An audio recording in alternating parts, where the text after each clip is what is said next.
العباس صنع بالتعبير الحديث، صنع تصنيعا ليكون عضدا للحسين في عاشوراء.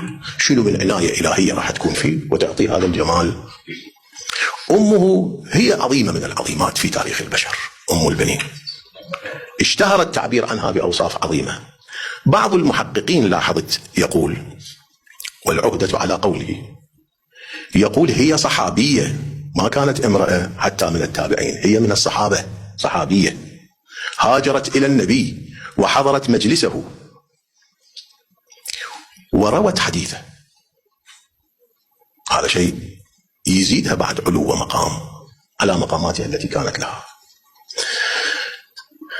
من يتصف بكمال الخلقة ويتصف بالجمال، كمال الخلقة وجمال الخلقة، ويتميز بالشجاعة الكبيرة، لابد بأنه يصعب أن يتصف بكمال الروح.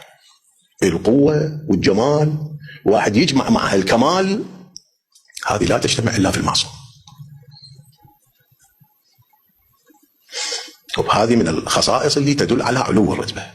بهذا يكون أبو الفضل كأبي جامع للمتضادات، قوة البدن وكمال، وجمال الروح والكمال، وفي نفس الوقت بطل ضرغام بهمة في العسكر في رتبته العسكرية.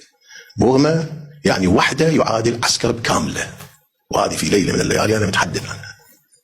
صعب يكون رجل كل هذين جامعين معا. وهذا أمر هم يكشفه تكوينه واختياره. أمير المؤمنين اختاره واختار أمه